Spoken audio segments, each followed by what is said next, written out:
Hey, welcome to the Hembury Books Podcast. Today I am here with Cyble Rizwan, who is a typesetter and formatter for Hembury Books.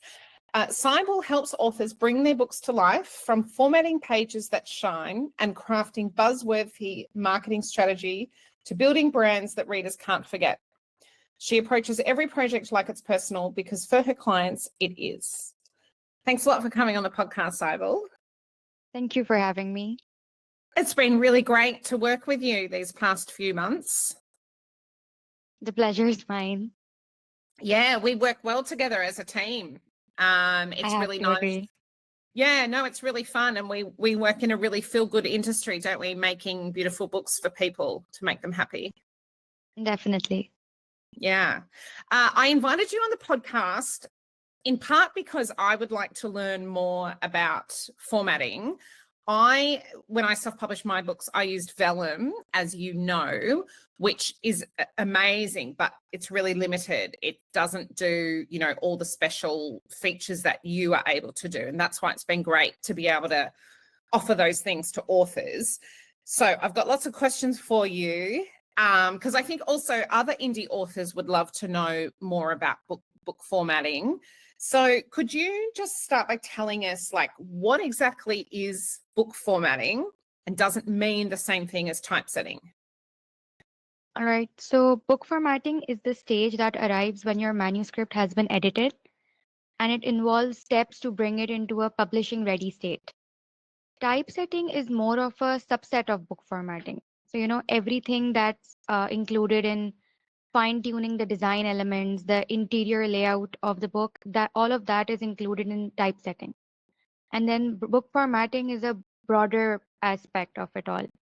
So it includes everything that I just said about typesetting, but also bringing your book into a publishing ready state, covering all the publication aspects, making sure it's all the specifications required for printing and digital print are covered. Okay. How did you learn how to do it yourself? Where did your interest begin? My interest began when one of my friends approached me for their client. At that point, I knew nothing about book formatting, except I was really good at handling Word, Microsoft Word. So, my friend just asked me, can you help me out with this? And I was like, sure. At that point, I thought, okay, it's going to be something really easy, something manageable. But when I actually got into it, I realized it's completely different from what I was imagining it to be. I think, but I obviously had to help out my friends. So I started looking on YouTube and, taking help from all those creators on YouTube. And the more I got into it, the clearer the path just became. And then this is how I ended up in this field myself. And just by way of background, do you want to tell us about how you were at uni and you decided that you were going to pursue a business instead? So while I was in my second semester in university, I had already started my business. And, the meetings and deadlines were clashing with my studies. So I had to sit down and talk to myself about what I really want to do. Do I really want to complete this this degree, or should I or do I have to give all my time to my business? So I made the hard choice. I decided I can't wait 4 years to fully concentrate on my business. So I quit my degree and started working on my business. What was your degree in? Online marketing. Yeah. And were you finding that what you were learning in the real world was perhaps more, because sometimes I hear that courses are not keeping up to date with the technology. Definitely. Yeah, it's like old theories and stuff. Exactly. I think that was one of the main reasons why I quit also. Because I think once you get into the industry, you start learning way more than what a degree can ever teach you. Yeah. And what are your goals for yourself as a business owner?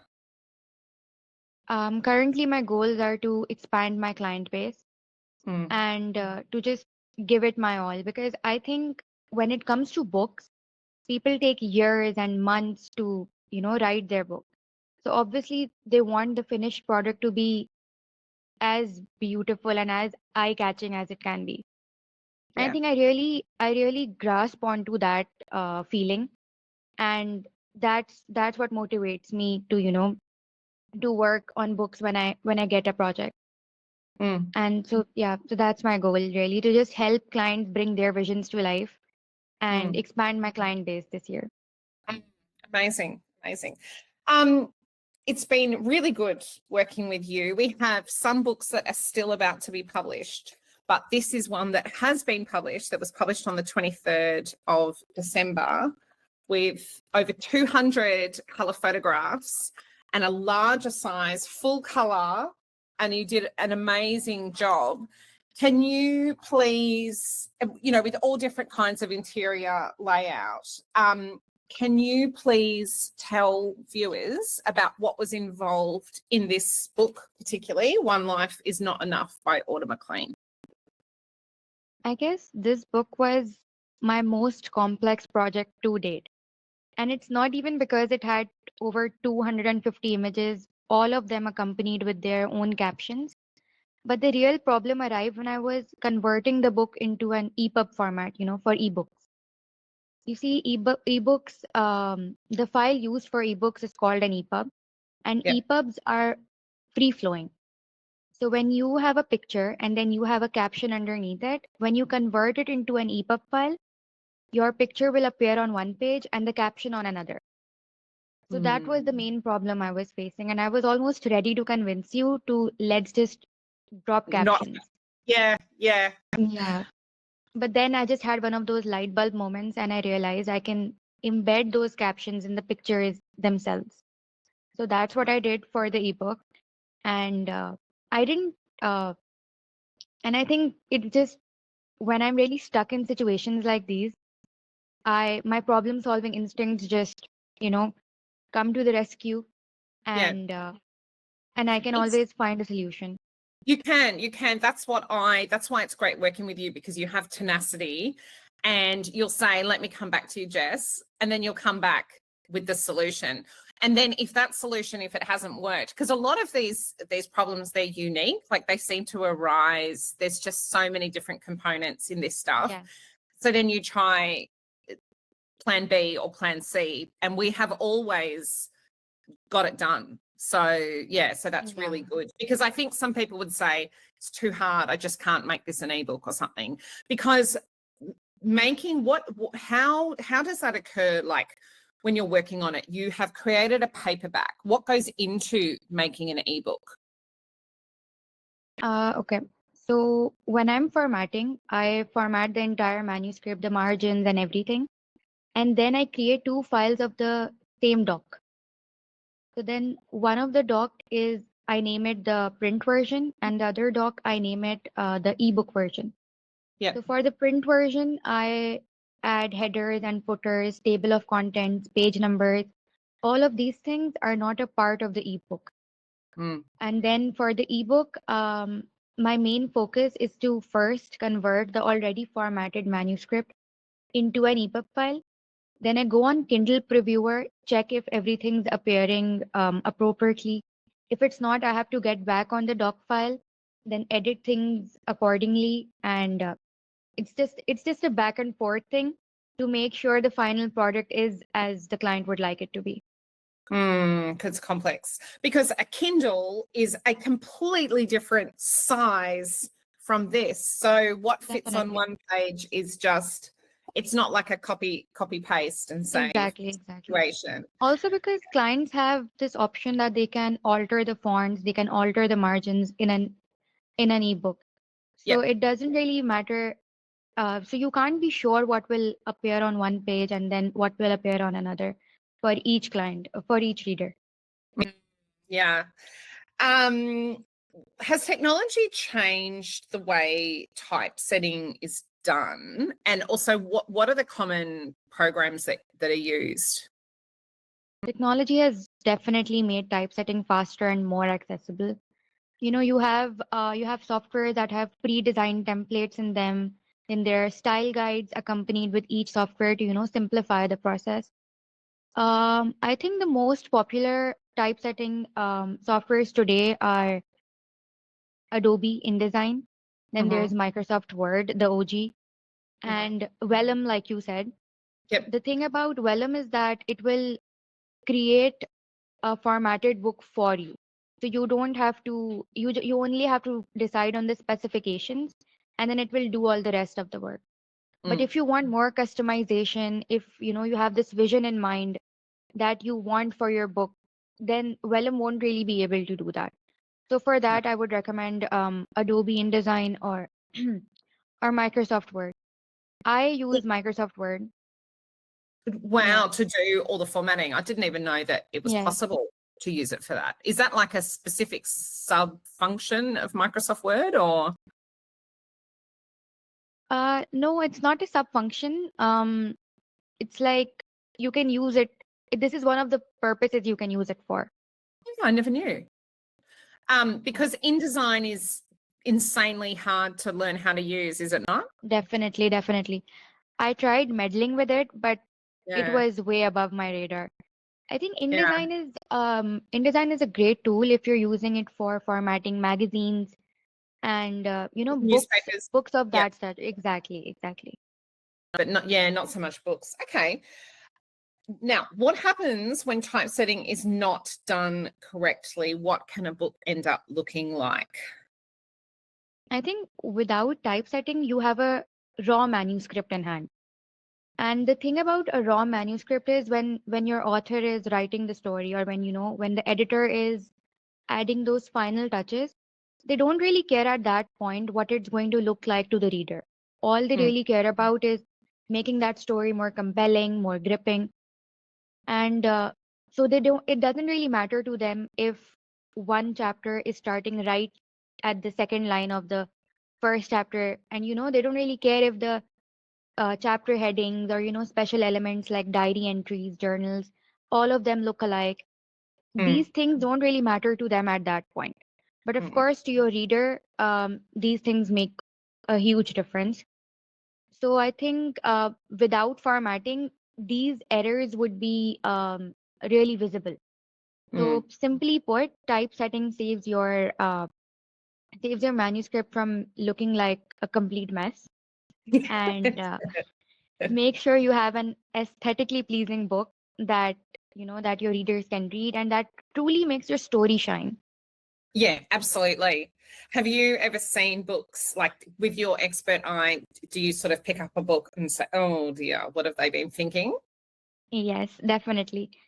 Sometimes the headers and footers, because I've been working in this field, I can really notice these things.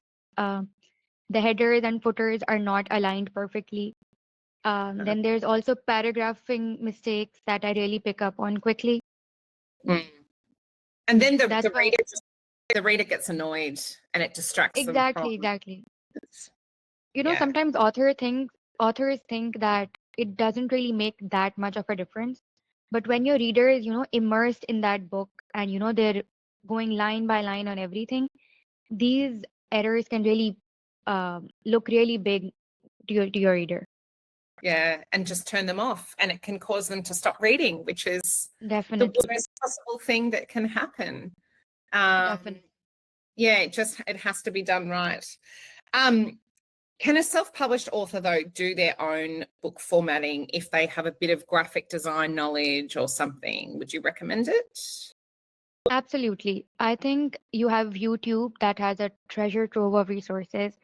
Then even ChatGPT can be a handy tool when when you're trying to figure out when you're stuck somewhere and you're trying to figure out a solution, and you just put it in ChatGPT and it will help you with the solution that you're looking for.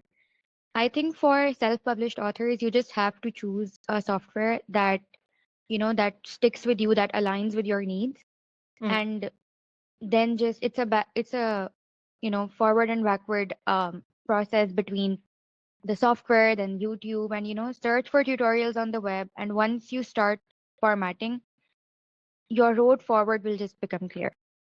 Okay, that's good encouragement. Because if you've got the time to learn and you're going to keep writing books, that can be an amazing skill to have. I mean, for me, like I purchased Vellum, it's a one-off purchase of a few $100s.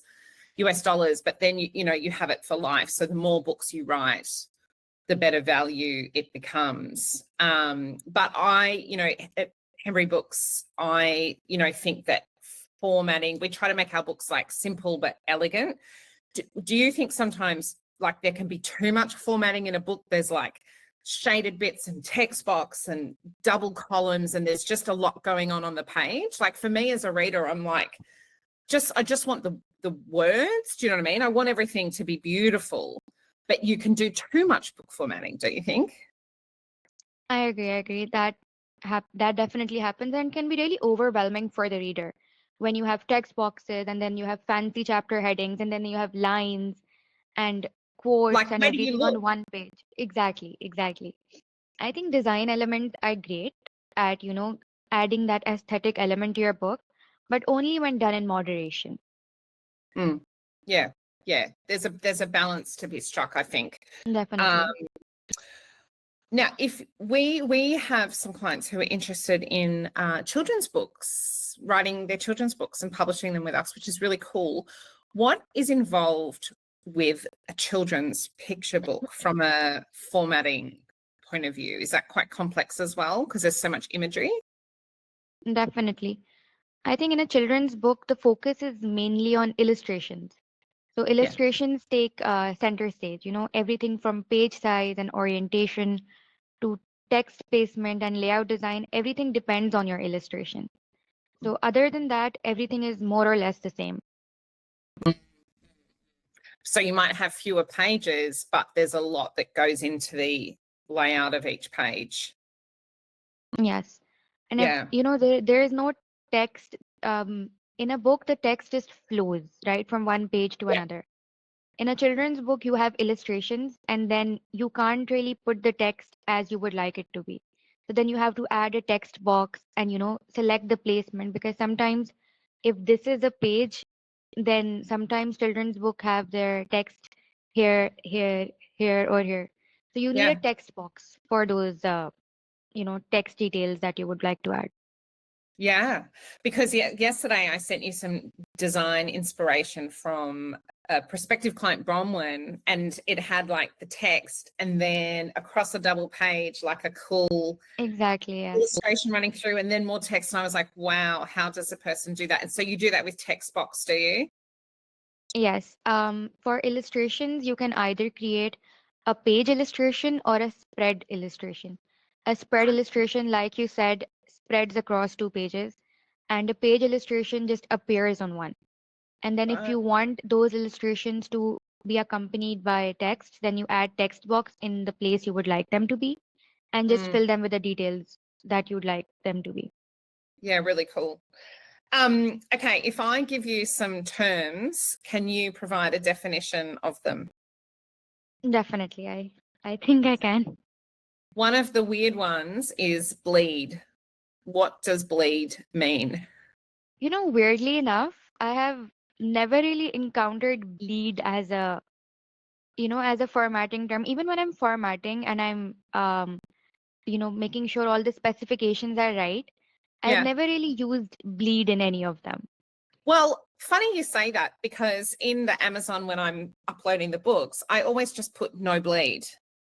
But occasionally designers have sent me the design and it's not liking it because there's bleed, but it's such a weird term. Like, it's when it carries on past the margin, right? Correct? Yes. So It's somewhere along that. yeah. And I guess maybe it's more common for offset printing. I suppose so. I have never used it. It's never even something that you work with. Never. No, never. Okay. It might be a bit more old school.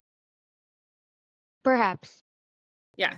Because I get the option bleed, no bleed, and I'm just like, no bleed. No bleed, no blood. What about gutter?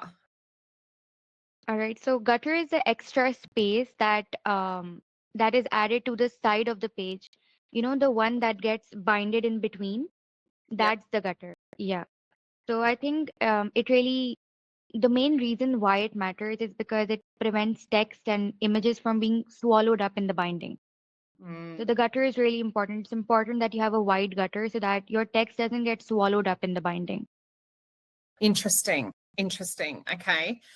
And on that note, out of time, this is actually the perfect, maybe this is what we're talking about. So Out of Time, which is a book that you worked on, we had the first, one of the proofs, and the book became wider because Bruce said he wanted the thickness of his first book to be the same as his second book.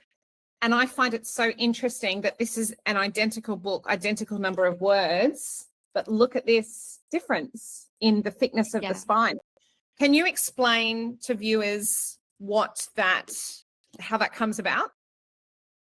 I think the main change that I did for Bruce's book was I extended the margins.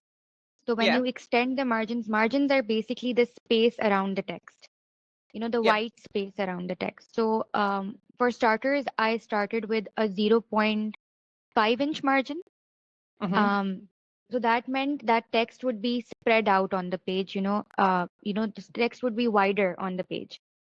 But since Bruce wanted a thicker version of the book, what we did was we condensed the margins, we condensed the headers, and we condensed the footers.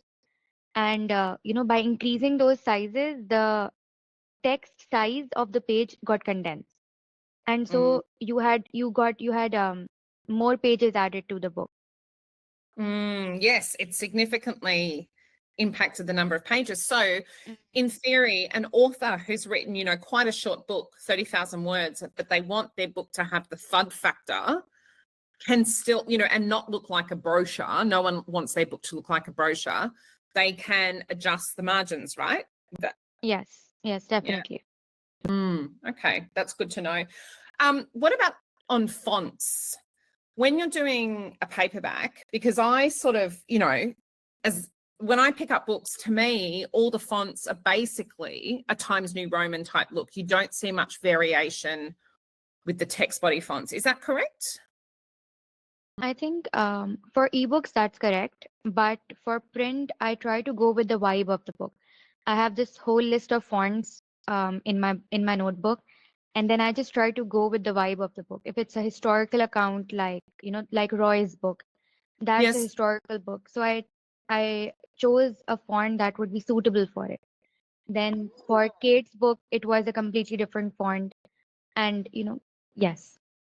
That's interesting. So this is another book that you have done for us, which is again beautiful. And it's got diary entries throughout as well. So see, that's so interesting because this font to me, is this Garamond or something then?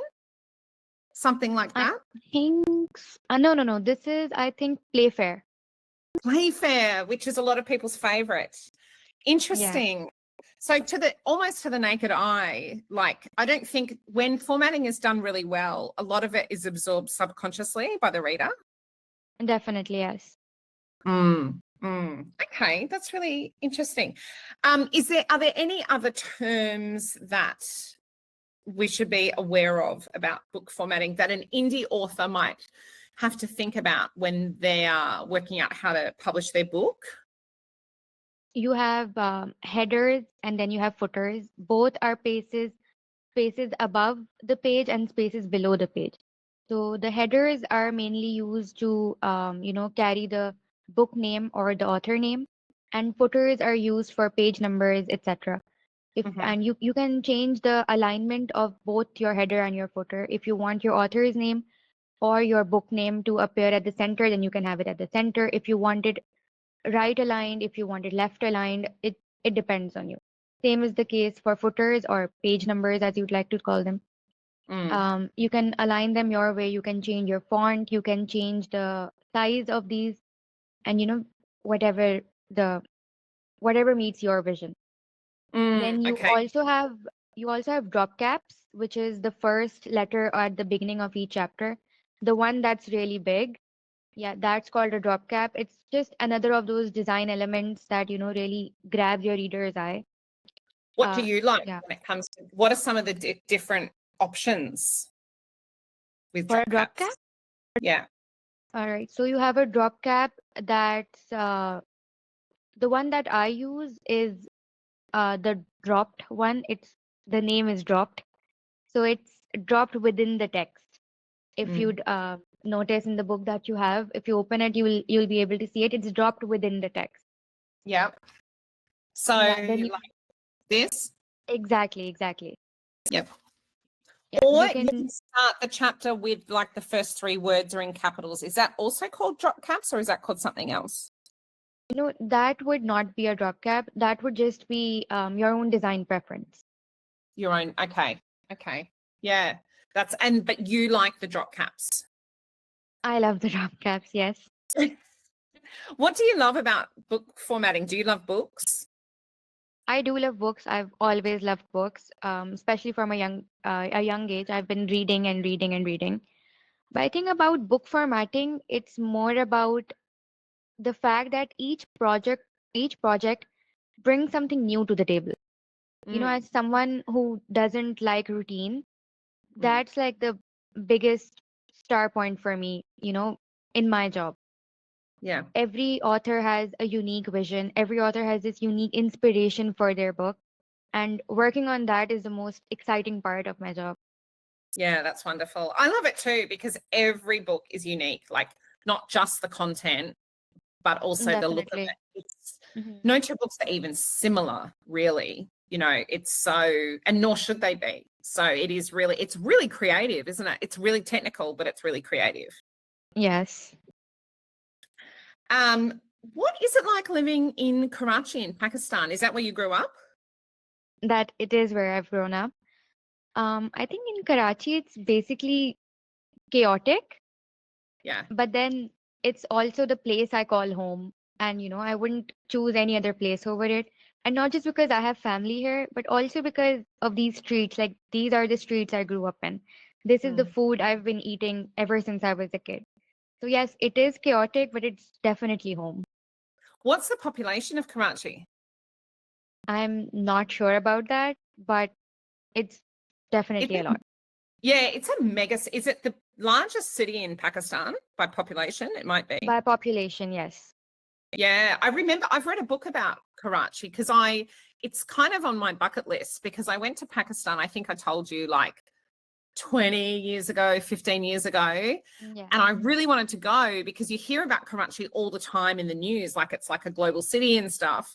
But the person I was traveling with was this British guy, and it was summer in Karachi, and he was like, it'll be too hot. And I was like, oh, he was like, we should go further north to the mountains. So I never got to see it with my own eyes.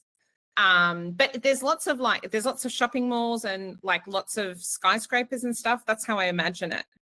Yes, there are. I think even better than the shopping malls are the local markets. Yeah. You can really immerse in the culture in those markets. So, I Yeah. would love to give you a tour when you visit Pakistan again. Yeah, well, I must return, and that would be really cool. We could take some Hembury Books photos and stuff together. I would love that. Yeah, awesome. Well, thank you so much for your time, Cyble, and for your time during the week, but for making this extra time for us. And thanks for answering all my questions about book formatting. Thank you so much for having me, Jessica.